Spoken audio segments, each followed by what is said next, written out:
शारीरिक तनाव होता है तो वो तनाव जो है शरीर को बहुत जल्दी एजिंग प्रोसेस की तरफ ले जाता है।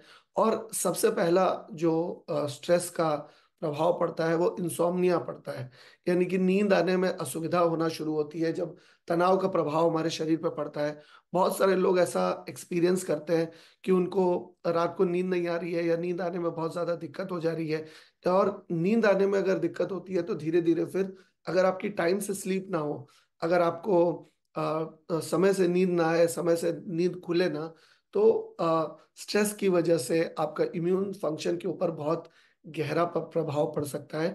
होता क्या है कि जब स्ट्रेस हमारे शरीर के अंदर आता है तो कॉर्टिसोल नाम का एक कह लीजिए हार्मोन हमारे शरीर के अंदर पैदा होता है। और ये जो कॉर्टिसोल है वो हमारे शरीर के अंदर काफी सारे चेन रिएक्शंस करता है।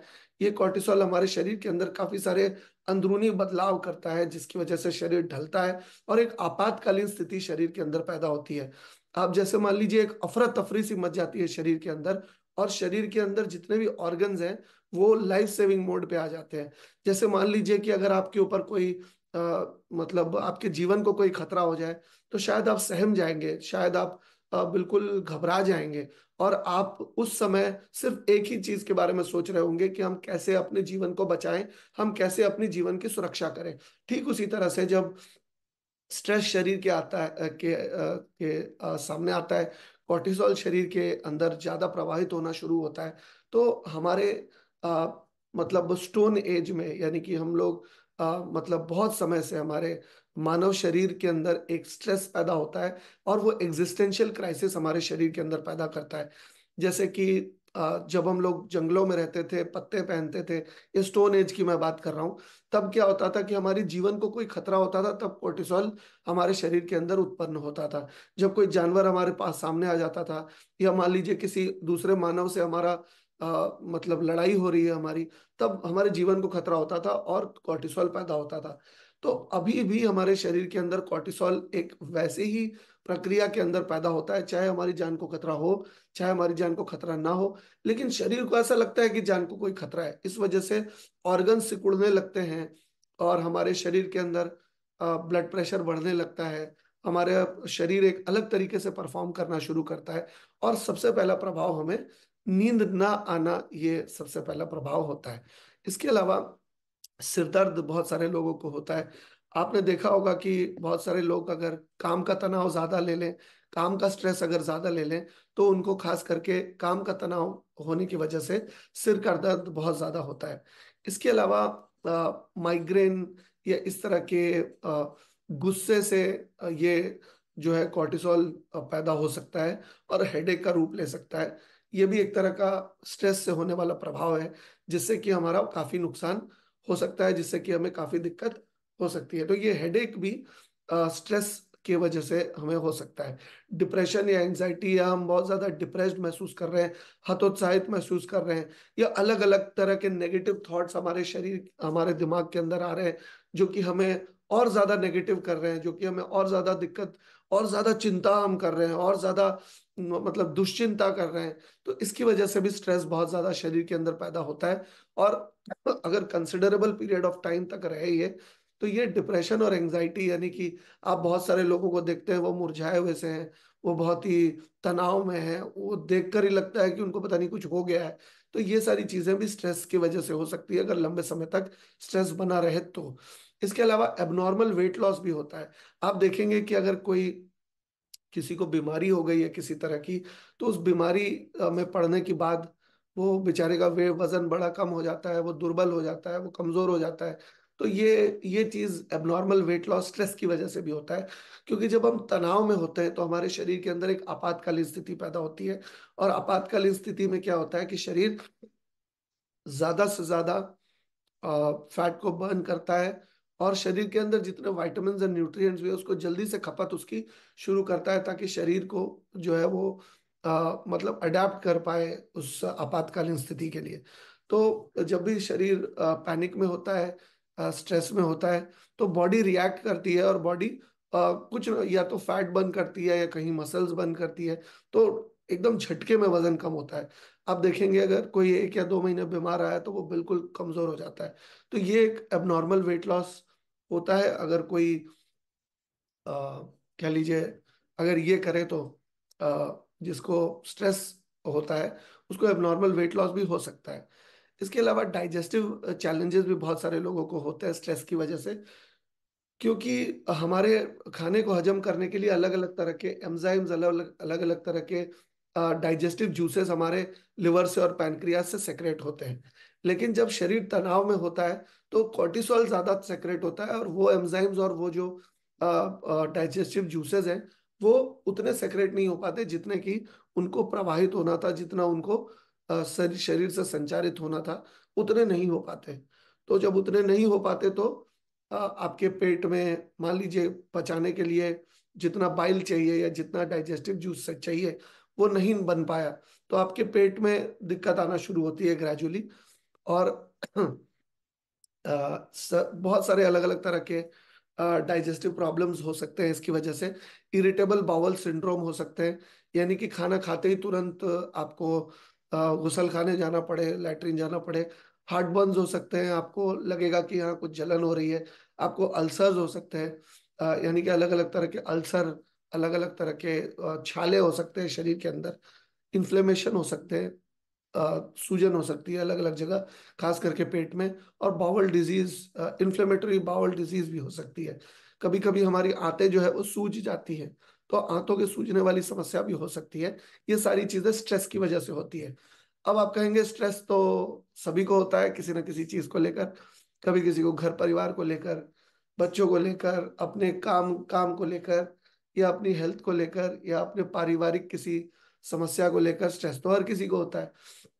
तो फ्रेंड्स, बाहरी रूप से स्ट्रेस तो हो सकता है, लेकिन उस स्ट्रेस का अगर हम कुछ ना करें तो धीरे धीरे वो स्ट्रेस बढ़ के वो काफी बड़ा रूप ले सकता है। ठीक उसी तरह से जिस तरह से अगर कोई छोटी बीमारी आपके शरीर के अंदर है और अगर आप उसके बारे में कुछ नहीं करते तो धीरे धीरे वो बड़ा आकार लेगी, धीरे धीरे वो एक बड़े रूप में फैल जाएगी, एक बड़ा रूप आकार ले लेगी और आपको काफी ज्यादा डिस्टर्ब और काफी ज्यादा परेशान कर सकती है। ठीक उसी तरह से स्ट्रेस भी है। स्ट्रेस को मिटिगेट करने के लिए आप काफी सारी चीजें कर सकते हैं।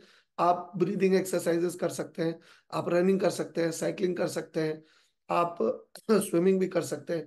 कोई ऐसी चीज जो आपके शरीर के अंदर एड्रेनलिन को बढ़ाएगी। एड्रेनलिन एक मेहनत करने वाला हार्मोन है। जब कोई भी काम आप करते हैं, कोई भी आप physical activity, intense physical activity करते हैं, तो आपके शरीर के अंदर एड्रेनलिन बोलकर एक हार्मोन पैदा होता है। और जब एड्रेनलिन पैदा होता है तब कोर्टिसोल नहीं पैदा हो सकता है। समझ लीजिए कि एड्रेनलिन जो है वो कोर्टिसोल से ज्यादा मजबूत, ज्यादा ताकतवर हार्मोन है। और जब एड्रेनलिन आसपास होता है तब मतलब ये नहीं होता। इसी वजह से कहा जाता है कि जब आप हंसते हैं, जब आप मुस्कुराते हैं, तो आपके शरीर के अंदर एड्रेनलिन पैदा होता है, आपके अंदर डोपामिन पैदा होता है, थोड़ा बहुत एड्रेनलिन भी पैदा होता है। तो ये करने पर कहते हैं कि जब लोग मुस्कुराते हैं तो अपनी उम्र बढ़ा लेते हैं। लोग मुस्कुराते हैं तो वो सारे रोगों से निजात पाते हैं। जब जो लोग मुस्कुराते हैं उनका शरीर स्वस्थ होने की तरफ जाता है। इस वजह से लोग लाफिंग एक्सरसाइजेस करते हैं। साथ ही साथ कुछ फिजिकल एक्टिविटीज भी कर सकते हैं। आप अपने आप को डिस्ट्रैक्टिंग एक्सरसाइजेस भी कर सकते हैं। जब आप स्ट्रेस में हैं तब आप अपने दिमाग को मतलब जो स्ट्रेस वाली चीज है उससे अलग हटा के आप किसी और चीज के तरफ भी आप फोकस कर सकते हैं। क्योंकि बहुत सारे लोगों ने मुझसे बात की और लोग कहते हैं सर हम तो सब कुछ सही कर रहे हैं फिर भी हमारे मतलब प्रोडक्ट्स वैसे काम नहीं कर रहे जैसे शुरू में करते थे, या वैसे हमें मजा नहीं आ रहा जैसे पहले आता था, या हमें जैसा सोचा था हमने वैसा नहीं हो रहा। तो स्ट्रेस भी एक कारण हो सकता है कि आपकी उस रिजल्ट को रोके। क्योंकि जब स्ट्रेस होता है शरीर के अंदर तो शरीर की बाकी की जितनी भी नॉर्मल प्रक्रिया है, चाहे वो सोना है, चाहे वो किसी भी तरह की और कोई भी एक्टिविटी है, तो उसको स्ट्रेस स्ट्रेस बाधा देता है। क्योंकि स्ट्रेस एक एग्जिस्टेंशियल क्राइसिस आपके शरीर के अंदर पैदा करता है। तो बोलता है वो आपके शरीर को कहता है बाकी सारा काम बाद में करना, जिंदा रहोगे तब ना बाकी सारा काम करोगे। तो अभी अपने आप को जिंदा रहने पे फोकस करो, बाकी सारे काम पे फोकस मत करो। तो इस तरह से जैसा कि मैंने आपको बताया डाइजेस्टिव समस्या भी होती है। अब जब हमारा प्रोडक्ट हम लेते हैं, खास करके रेनेटस नोवा हम लेते हैं, तो रेनेटस नोवा में जिंको बाइलोबा होने की वजह से वो ब्रेन के अंदर जाने वाले ऑक्सीजन का प्रवाह बढ़ा देता है। हम अश्वगंधा लेते हैं, हम सफेद मूसली लेते हैं, ये सारे के सारे ऐसे इंग्रेडिएंट्स हैं जो कि कॉर्टिसोल को कम करने में शरीर की मदद करते हैं। और भी काफी सारे इंग्रेडिएंट्स हैं जो कॉर्टिसोल को कम करने में शरीर की मदद करते हैं। अब अगर कॉर्टिसोल कम होगा तो बहुत सारे चीजों चीजों के बारे में हमें फायदा भी होगा। हम और भी समझते हैं कि और क्या दिक्कत है अगर हम कह लीजिए स्ट्रेस के प्रभाव में है। तो खास करके हार्ट की जो मतलब बीटिंग एबिलिटी है वो फास्टर हो जाती है, बहुत तेज। जैसे मान लीजिए आपका अगर कोई एक्सीडेंट होते होते बच गया तो आपकी हार्ट बीट बढ़ जाएगी ना। मान लीजिए कोई ऐसा आपके सामने आ गया जो आपको पसंद नहीं है या वो आपको नुकसान पहुंचाएगा तो आपकी हार्ट बीट बढ़ जाएगी ना। तो जब भी आपका शरीर स्ट्रेस में होगा तो आपकी हार्ट बीट बहुत तेज हो जाएगी, बहुत ज्यादा तेज हो जाएगी तनाव की वजह से। Excuse me. तो वो अंदरूनी तनाव जो है, वो अंदरूनी तनाव से आपको बचना है। वो अंदरूनी तनाव से आपको अगर निजात पानी है तो उसके लिए कुछ फिजिकल एक्टिविटीज भी कर सकते हैं, कुछ मेंटल एक्सरसाइजेस भी कर सकते हैं। साथ ही साथ अगर हम प्रोडक्ट्स का इस्तेमाल करते हैं, हमारे रेनेटस नोवा, जैन प्रो, इम्यूजैन का प्रयोग अगर हम करते हैं तो हार्ट के ऊपर पड़ने वाला दुष्प्रभाव जो कॉर्टिसोल की वजह से या स्ट्रेस की वजह से पड़ता है वो नहीं पड़ेगा। अमूमन स्ट्रेस क्या करता है, स्ट्रेस हार्ट को ज्यादा बीट करने पर मजबूर करता है। हार्ट की जो मसल्स है वो टाइट हो जाती है, यानी कि हार्ट जिस मसल से बना हुआ है वो बिल्कुल सिकुड़ जाती है। और सिकुड़ने के बाद वो ज्यादा अच्छी तरह से पंप नहीं, पहले ऐसे पंप करती थी लेकिन अभी वो ऐसे पंप करना शुरू करती है, यानी कि उसकी पंपिंग एबिलिटी के ऊपर प्रभाव पड़ता है। आपका प्रेशर बढ़ता है, आपकी सांस लेने की गति जो है वो तेज हो जाती है। और इन सब के ऊपर अगर ज्यादा प्रभाव पड़ता है तो इससे और भी काफी सारे नुकसान आपके शरीर के अंदर हो सकते हैं। आपका प्रेशर भी बढ़ सकता है। बहुत सारे लोगों ने देखा है कि पैनिक की सिचुएशन में, एक बहुत ही आपातकालीन स्थिति में, उनकी आर्टरीज एंड वेन्स जो है कॉन्ट्रैक्ट करना शुरू हो जाती है। ब्लड का प्रेशर आखिर बढ़ता क्यों है? क्योंकि हमारी जो धमनियां और सिराएं हैं, मान लीजिए वो इतनी मोटी है, तो इतनी मोटी है तो इतनी मोटी से जब तनाव में होती है तो सिकुड़ जाती है, सिकुड़ के इतनी पतली हो जाती है। तो जब पतली हो जाती है तो रक्त का जो प्रवाह है, जो वो तो रक्त तो उतना ही है क्वांटिटी में, लेकिन जैसे ही वो चपटी होती है तो उसका, आप देखेंगे अगर कोई होस पाइप है जिसे बागान में पानी पानी डाला जाता है पौधों में, तो अगर आप उसको थोड़ा दबा देंगे तो उसका फोर्स फोर्स बढ़ जाएगा ना। ठीक उसी तरह से आपके शरीर के अंदर भी जब आपातकालीन स्थिति होती है या पैनिक की सिचुएशन होती है, तब आपके धमनियां और सिराएं जो है सिकुड़ जाती है। और सिकुड़ जाने की वजह से उसका प्रेशर, जो प्रवाह का प्रेशर है, वो बढ़ जाता है, जिसकी वजह से आपको अलग अलग तरह की बहुत सारी समस्याएं आ सकती है। आपको फटीग फील हो सकता है, आपको चक्कर आ सकते हैं, आपको घबराहट फील हो सकती है। ये प्रेशर बढ़ने या घटने की वजह से आपको ये सारी समस्या बड़ी आसानी से आ सकती है। बहुत सारे लोगों को ये भी समस्या आती है कि जब उनका स्ट्रेस का लेवल बढ़ जाता है, ये एक बहुत कॉमन फिनोमिनन है। लोग सोचते हैं कि मेरा टेस्टोस्टेरोन कम हो गया है, या महिलाएं सोचती है एस्ट्रोजन कम हो गया है जिसकी वजह से सेक्स ड्राइव कम हो गई है। पर एक्चुअली ऐसा है नहीं। ऐसा हो सकता है कि उनके शरीर में एस्ट्रोजन तो हो, पुरुषों के शरीर में टेस्टोस्टेरोन तो हो, लेकिन उसके साथ साथ कॉर्टिसोल की मात्रा इतनी ज्यादा है कि टेस्टोस्टेरोन अपना फंक्शन सही तरीके से परफॉर्म कर नहीं पा रहा। टेस्टोस्टेरोन, मान लीजिए एक मयान में दो तलवारें नहीं रह सकती जैसे कहते हैं, ठीक उसी तरह से एक मयान में कॉर्टिसोल और टेस्टोस्टेरोन या कॉर्टिसोल और एस्ट्रोजन दोनों एक साथ नहीं रह सकते अपना फंक्शन अगर परफॉर्म करना है तो। ऐसी सिचुएशन में उनको दोनों चीजें एक साथ करनी पड़ती है। उनको अपने शरीर को आपातकालीन स्थिति से भी बचाना है, और उनको उनकी सेक्सुअल ड्राइव इनफैक्ट कम होना शुरू हो जाती है जैसे ही आपातकालीन स्थिति उनके शरीर के अंदर आती है। तो ऐसे में जब शरीर स्ट्रेस में होता है, सर्वाइवल मोड में होता है, तो वो मतलब सेक्सुअल ड्राइव की तरफ स्विच ऑफ हो जाता है और उनका टेस्टोस्टेरोन काम करना बंद कर देता है, क्योंकि कॉर्टिसोल वहां पर मौजूद है। तो इसकी वजह से सेक्स ड्राइव कम हो जाती है। अब ऐसे में क्या करना उचित है? ऐसे में हमारे प्रोडक्ट के मदद से, ऐसे में कुछ डिस्ट्रैक्शन टेक्निक की मदद से, ऐसे में कुछ ब्रीदिंग टेक्निक्स की मदद से, ऐसे में कुछ फिजिकल एक्टिविटीज की मदद से आप इस स्ट्रेस से छुटकारा पा सकते हैं और बड़ी आसानी से आप इसको शरीर से बाहर ले जाने की प्रक्रिया में आप आगे कदम बढ़ा सकते हैं। तो आपको ये दोनों तीनों चीजें अगर एक साथ करते हैं तो बहुत ही आपको इसका फायदा मिलेगा।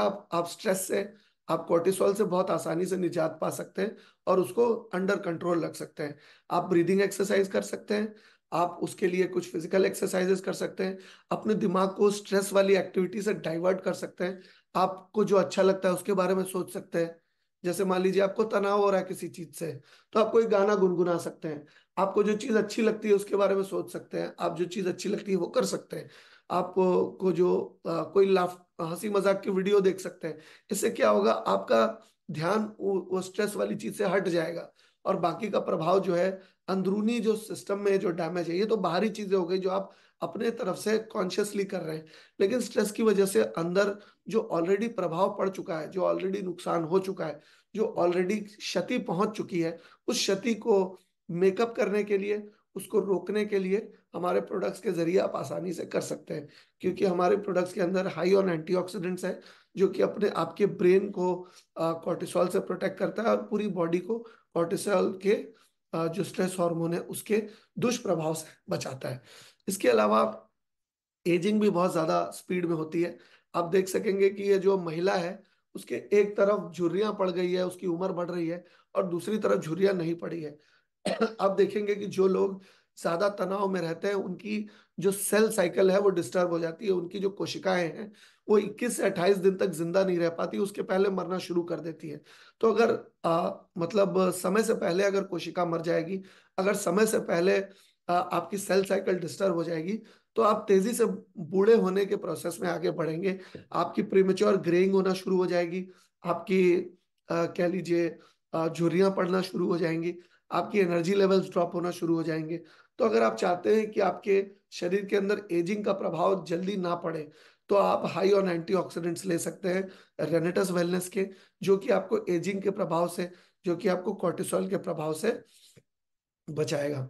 अभी बहुत सारे लोगों को हमने देखा है कि 40, 42, 20, 25, 30 की उम्र में उनको हार्ट अटैक आ रहा है। ऐसा क्यों? ऐसा इस वजह से, क्योंकि उनका जो हार्ट है, वो, उनकी उम्र तो मान लीजिए 25 या 30 या 35 साल है, लेकिन उनके हार्ट ने इतना ओवर टाइम कर लिया है, हार्ट के ऊपर इतना ज्यादा दबाव है कि हार्ट उस दबाव को बर्दाश्त नहीं कर पा रहा है, और हार्ट कह रहा है कि भाई नमस्ते, अब हमसे तो और ना हो पाएगा, है ना। तो हार्ट जो है जवाब दे दे रहा है, हार्ट जो है वो कह रहा है कि हम अब अब हमसे मतलब और सहन नहीं हो पाएगा, क्योंकि उसके ऊपर हमने बहुत दबाव डाला है, उसको हमने सही समय पर स्लीप नहीं दी है, अलग अलग तरह का तनाव उसको दिया है समय समय पर, जिसकी वजह से बहुत सारे लोगों को कम उम्र में भी आजकल हार्ट अटैक हो रहा है। ये कॉर्टिसोल का एक बहुत ही मेजर एग्जांपल है। आप देखेंगे कि ये कॉर्टिसोल की वजह से ही ज्यादातर होता है। तो अगर आप अपने शरीर के ऑर्गन्स को फ्रेश रखना चाहते हैं, अगर आप शरीर के ऑर्गन्स को तरोताजा रखना चाहते हैं, इफेक्टिव रखना चाहते हैं, और वर्किंग कंडीशन में रखना चाहते हैं, तो स्ट्रेस को दूर करने के लिए आपको फिजिकल एक्टिविटीज जो मैंने बताई है, साइकोलॉजिकल एक्टिविटीज जो मैंने बताई है, और प्रोडक्ट के जरिए जो अंदरूनी चेंजेस आप कर सकते हैं कॉर्टिसोल और स्ट्रेस लेवल के अंदर, तो उसको आप जरूर अपनाएं। और आशा करता हूं कि आप लोग स्ट्रेस के बारे में समझे होंगे कि स्ट्रेस हमारे शरीर के ऊपर क्या प्रभाव डालता है। और मैंने आपको कुछ देसी नुस्खे भी बताए, और मैंने आपको प्रोडक्ट्स भी बताए जो कि लेकर आप आसानी से स्ट्रेस को कंट्रोल कर सकते हैं अपने शरीर के अंदर। तो अब हम लोग चलते हैं अपने दूसरे सब्जेक्ट के ऊपर, जो कि है हीलिंग क्राइसिस। हीलिंग क्राइसिस में हम लोग समझते हैं कि हीलिंग क्राइसिस क्या होता है। आप देखेंगे कि किसी को अगर बुखार आ रहा है, तो वो हीलिंग क्राइसिस का एक पार्ट है। किसी को सूजन हो गई है कहीं चोट लग के, तो वो हीलिंग क्राइसिस का एक पार्ट है। इसका मतलब क्या हुआ कि देखिए होता क्या है, शरीर के अंदर जब जीवाणु घुस जाते हैं, शरीर के अंदर ऐसे कोई आक्रमणकारी बैक्टीरिया, वायरस या ऐसा कुछ भी चला जाता है, तो शरीर उसके रिस्पॉन्स में अपने तापमान को बढ़ा देता है। तापमान को बढ़ाने से क्या फायदा होगा? तापमान को बढ़ाने से फायदा ये होगा कि आप देखिए कि हम लोग पानी को गर्म करके पीते हैं। क्यों? क्योंकि पानी के अंदर अगर कोई भी कीटाणु हो, कोई बैक्टीरिया हो, वायरस हो, या किसी भी तरह के माइक्रोबॉडी हो, तो वो तापमान अगर 100 डिग्री सेल्सियस कर देंगे, तो वो बैक्टीरिया और जितने भी हैं वो मर जाएंगे, क्योंकि वो तापमान ज्यादा बर्दाश्त नहीं कर सकते। इसी वजह से बहुत सारे लोग पानी को उबाल कर पीना पसंद करते हैं। तो ठीक उसी तरह से आपके शरीर के अंदर का तापमान जब बढ़ेगा, तो शरीर के अंदर जो आक्रमणकारी बैक्टीरिया या वायरस या जिस भी तरह के माइक्रोबॉडी हैं, उनके लिए एक प्रतिकूल परिस्थिति तैयार होगी, उनके लिए एक लेस फेवरेबल इन्वायरमेंट तैयार होगा। इस वजह से शरीर अपने तापमान को बढ़ाता है, ताकि वो जो बैक्टीरिया है, वो जो वायरस है, वो गर्मी बर्दाश्त ना कर पाए, और गर्मी बर्दाश्त न कर पाने की वजह से वो मर जाए, या शरीर के जो अच्छे कीटाणु हैं वो उस आक्रमणकारी कीटाणुओं की ताकत को कम कर दें, क्योंकि शरीर के अंदर तापमान ज्यादा है। तो ये जो हमारी शरीर में से गर्मी पैदा होती है बुखार के दौरान, ये एक्चुअली हमारे लिए अच्छी है, ये नुकसानदेह नहीं है।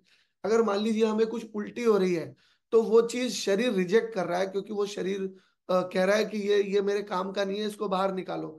अगर किसी को बहुत ज्यादा लैट्रिन हो रही है, तो अब कोई लैट्रिन कोई शरीर के अंदर सेव करने की चीज तो है नहीं, कोई बचा के रखने की चीज है क्या लैट्रिन? आप खुद ही बताइए। अच्छा, पैनल में जितने लोग हैं वो मुझे जवाब दे सकते हैं, नो लैट्रिन सर। चीज तो है नहीं, है क्या? No sir.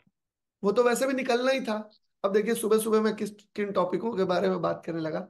खैर, actually it is such a beautiful business that you talk about shit and you earn money. आप सोचिए कितना ब्यूटीफुल बिजनेस है हमारा, कि you talk shit and you earn money. Because ये हमारे शरीर की एनाटॉमी का, हमारे शरीर का एक अभिन्न अंग है निष्कासन। अगर शरीर में से गंदगी एक लेवल तक निकल रही है, केमिकल गंदगी नहीं निकल रही है, तो प्रोडक्ट्स के इंग्रेडिएंट जब हमारे अंदर जाते हैं, तो वो जमी हुई, पहले से जमी हुई गंदगी को कहते हैं अब मैं आ गया हूं, अब तू यहां से बाहर निकल। तो बाहर निकलने की प्रक्रिया में कुछ असुविधा का बोध हमें होता है, जिसको हीलिंग क्राइसिस कहते हैं।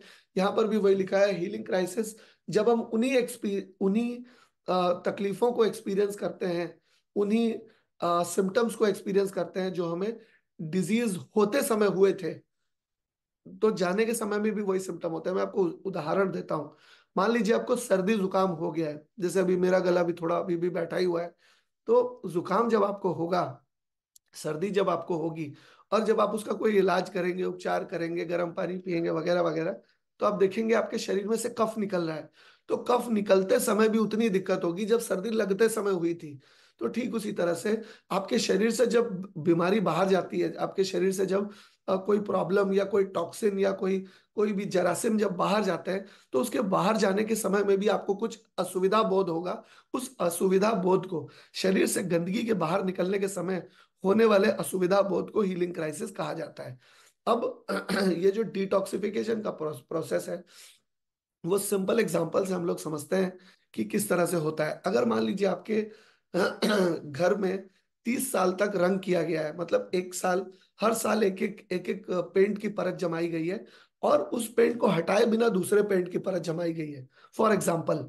तो होगा क्या कि जब 30 साल के बाद जब वो पपड़ियां निकलनी शुरू होगी, पेंट की पपड़ी निकलनी शुरू होगी, तो सबसे पहले कौन से पेंट की पपड़ी निकलेगी? जो सबसे पहले आपने किया है वो सबसे पहले निकलेगा। और उसके बाद जो दूसरे साल किया था वो उसके बाद निकलेगा। और जो 30 साल पहले किया था वो लास्ट में निकलेगा बिल्कुल, क्योंकि उस वो एकदम परत में बिल्कुल पीछे की तरफ है।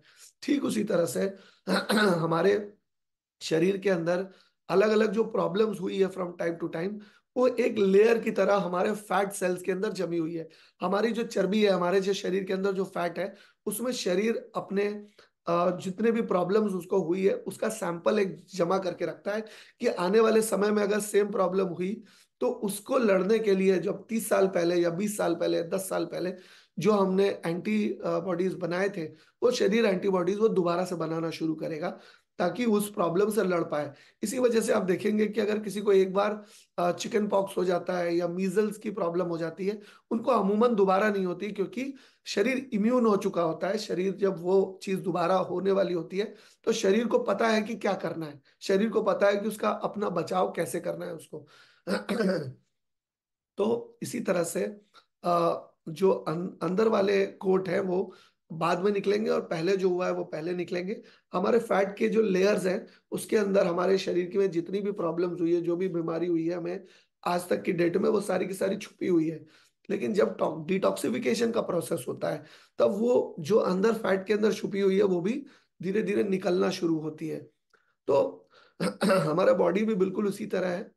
बॉडी में फैट में स्टोर होती है ये, और केमिस्ट्री फैट की कुछ ऐसी है जो कि हमारी इंटरनल बॉडी की कंडीशन बताता है कि वो कब स्टोर हुई है, कैसे स्टोर हुई है, किस सिचुएशन में स्टोर हुई है, उसकी प्रॉब्लम क्या थी, वो प्रॉब्लम का सॉल्यूशन क्या हुआ था, ये सारी इत्यादि इत्यादि उसकी लाइब्रेरी है एक, जिसमें वो सारी इंफॉर्मेशन स्टोर करके रखती है उस प्रॉब्लम के बारे में, ताकि अगर वो प्रॉब्लम दोबारा से आए तो कम शरीर एक ऐसी सिचुएशन में रहे कि उस प्रॉब्लम के साथ वो डील कर सके। यही कारण है कि जिसकी वजह से आपने देखा होगा कि बहुत सारे लोगों को कोविड हुआ, पहली बार हुआ दिक्कत हुई, दूसरी बार भी बहुत सारे लोगों को हुआ, लेकिन दूसरी बार उतनी दिक्कत नहीं हुई, तीसरी बार हुई तो उतनी दिक्कत नहीं हुई। क्यों? क्योंकि एक बार उनके शरीर के अंदर डिफेंस मैकेनिज्म मजबूत हो गया था, वो जान गया था कि ये जो प्रॉब्लम आ रही है उसके साथ कैसे डील करना है।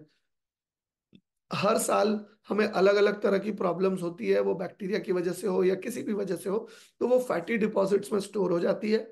और शरीर उसकी मार्किंग रखता है कि अगर बाद में कभी आया तो इसको हम यूज करेंगे। अब ये जो डिपॉजिट्स हैं वो सैंपल और रिकॉर्ड्स की तरह हैं, जैसे कि मैंने आपको बताया लाइब्रेरी में सेव करने के लिए। अब रेनेटस नोवा का जब हम सेवन करते हैं, या जब हम जैन प्रो का सेवन करते हैं, इम्यूजैन का सेवन करते हैं, या काढ़ायु का सेवन करते हैं, तो वो क्या करता है, हमारे शरीर को साफ करने की प्रक्रिया को तेज कर देता है, हमारे शरीर में डिटॉक्सिफिकेशन का प्रोसेस जो है तेज कर देता है। और ऐसा करने पर क्या होता है कि हमारे शरीर के अंदर जितनी भी गंदगी, जितने भी वो फैट के अंदर स्टोर हुए हुए पुराने जो बीमारियां हैं, वो भी डिटॉक्सिफाई होना शुरू हो जाती है। और वो डिटॉक्सिफाई होने के समय हमें फिर से वही सारे सिम्टम्स बताती हैं जो कि हमें उस बीमारी के समय हुए थे। बहुत सारे लोग कहते हैं सर हमें तो वो प्रॉब्लम ठीक हो गई थी लेकिन अब हमें वापस वैसा ही महसूस हो रहा है। तो ये आपकी ठीक होने की प्रक्रिया में ये प्रोसेस है, क्योंकि ये एलोपैथी नहीं है, हम डॉक्टर्स नहीं है, हम किसी भी तरह का इलाज उपचार या किसी भी तरह की चिकित्सा नहीं करते। तो इसकी वजह से जो शरीर के अंदर पहले से जमे हुए टॉक्सिन्स हैं, बैक्टीरिया हैं, वायरस हैं, जो हमारे फैटी डिपॉजिट में जमे हुए हैं, उनको हम शरीर से जब बाहर निकालते हैं तो बाहर निकलने के समय भी वो वैसे ही दिक्कत देते हैं जैसी कि वो उन्होंने शरीर में आने के समय हमें दी थी। जैसे जैसे रिलीज होते हैं हमें वैसे वैसे सिम्टम होते हैं। जैसे जैसे हो सकता है आपकी नाक ज्यादा बहने लगे, आपके आपको जुकाम जैसा महसूस हो सकता है कि आपके लैट्रिन ज्यादा होने लगे, हो सकता है कि आपको मतलब अच्छा ना लगे, थोड़ा जी मिचलाए, या हो सकता है कि आपको इस तरह की छोटी मोटी समस्याएं, आपको रनी नोज हो सकती है, थकावट महसूस हो सकती है, आपको बॉडी में पेन हो सकता है, हल्का सा बुखार आ सकता है, आपको मतलब दस्त हो सकते हैं। तो ये दस्त जो निकल रहे हैं वो कोई शरीर में स्टोर करके रखने की चीज तो थी नहीं, वो तो निकालना ही था आपको वैसे भी। तो ये कुछ सिम्टम्स हैं जो कि आपको महसूस हो सकते हैं जब आपकी प्रॉब्लम रिवर्स होती है, जब जो भी समस्या आपको थी वो समस्या जब रिवर्स होती है, वो समस्या जब आपके शरीर से को छोड़ करके हमेशा के लिए जाने के रास्ते में होती है, तो वो सारी प्रॉब्लम्स आपको फिर से होती है। लेकिन उन प्रॉब्लम्स का, अगर वो प्रॉब्लम हो रही है, तो इसका ये मतलब है कि आपको जिसने भी ये सप्लीमेंट दिया है, रेनेटस नोवा, चाहे वो इम्यूजैन, चाहे वो काढ़ायु हो या वो जैन प्रो हो, तो आपको उनको मिठाई खिलाने की जरूरत है। आपको उनको मिठाई खिलाने की जरूरत है। आपको ये नहीं कहना कि अरे तकलीफ दोबारा आ रही है, ये तकलीफ आपके शरीर से बाहर जा रही है जिसकी वजह से आपको ये दिक्कत आ रही है। अच्छा, इसके अलावा टॉक्सिन्स जो आपके बॉडी में हाल ही में आए हैं वो पहले जाएंगे, और जो बहुत साल पहले आपको हुई थी प्रॉब्लम, वो धीरे धीरे करके आपके शरीर को छोड़ करके वो जाएगी। तो हीलिंग क्राइसिस जो है, आपको हीलिंग क्राइसिस के दौरान कुछ डिस्कम्फर्ट हो सकता है, आपको ऐसा लगेगा कि आपको फिर से कोई वही वही बीमारी लग गई है, आपको लगेगा कि अरे इतना दर्द क्यों हो रहा है। ऐसे में आप अगर दवाई लेकर उसको रोक लेंगे उस प्रोसेस को, तो वो आपके शरीर को ढंग से डिटॉक्सिफाई नहीं कर पाएगा, और आपको ऐसा लग सकता है कि आप बहुत ज्यादा बीमार पड़ गए।